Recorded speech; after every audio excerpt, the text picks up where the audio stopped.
जबाबदारी घेऊन विप्र फाउंडेशन जे राजस्थान समाज मंडळाचं आहे ते करतात. जसं उत्तर प्रदेशच्या विप्र समाजाने आरोग्य शिबिर 17 तारखेला ठेवलेलं आहे, तसंच त्यांनी सुद्धा हा सभा ठेवलेला आहे. यानंतर दुपारी 12 वाजता 12चा कार्यक्रम आहे. दुपारी 12 वाजता सप्तपदी मंगल कार्यालयामध्ये महाआरतीचं आयोजन करण्यात आलेलं आहे. आमचे संजीव जोशी ना जीवन जोशी आणि मंडळ म्हणजे एकटे नाही. तुम्ही मी एकट्याचं नाव घेतलं तर असं समजू नका की एकट्या जीवन जोशीच्या मागे 50 प्रपवृंद कमीत कमी आहेत. सगळ्यांची नावं घेऊन तुमचा वेळ जाऊ दे म्हणून मी नावं घेत नाही. ज्याचे नावं नाही घेतले त्यांनी समजून घ्यावं की मी आहे त्याच्यात म्हणून. सर्व ब्रह्मबंध, कुणाला नाव लोकण्याचं काम नाही आणि आमच्यात तसा राग येत नाही म्हणाला. दुसरं असं की ती महाआरती आहे, तिथं प्रसाद पण आहे.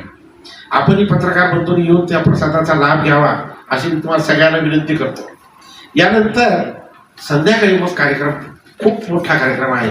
तो संध्याकाळी 5 वाजता राम मंदिर समर्थनगर या ठिकाणी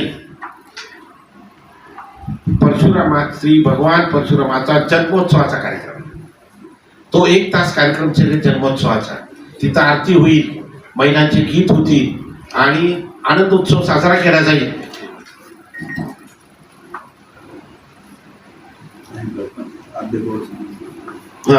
सायंकाळी 5 वाजता समर्थ राम मंदिर येथे आद्य गौड विप्र समाज यांच्या वतीने भगवान श्री परशुराम जन्मोत्सवाचा सजीव देखावा सादर करण्यात येईल. आमचे दत्तात्रयजी पिंपळे आहेत त्याच्यामध्ये एक्सपर्ट.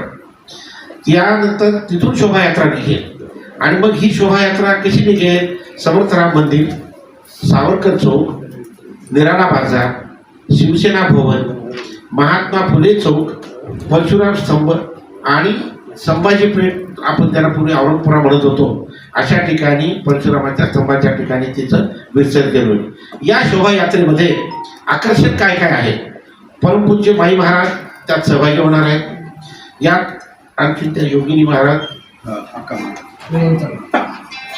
योगिनी अक्का महाराज, परमपूज्य साध्वी वेरूळच्या त्याच्यामध्ये रथामध्ये असणार आहेत.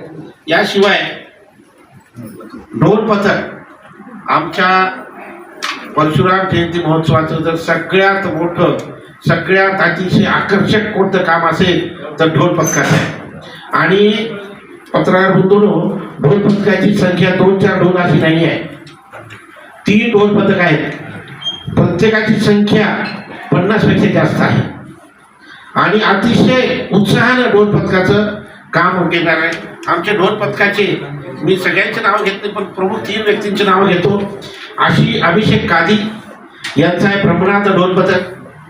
अतिशय उत्साह मनुष्य आहे तो अभिषेक कादी. म्हणजे दुसरा आहे आमचे बंदा आलेत का अभिषेक कादी. अभिषेक कादी तुमचं स्वागत.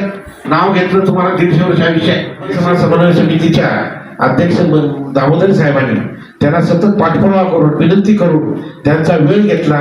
ते म्हणजे माझ्याकडे ठाणे जिल्ह्यात कार्यक्रम आहेत, पण ते सांगितले की तुम्ही दरवर्षी ठाणे जिल्ह्याचे कार्यक्रम करता, पण मराठवाड्यातल्या जनतेची तुम्हाला इथे येण्याची मागणी आहे.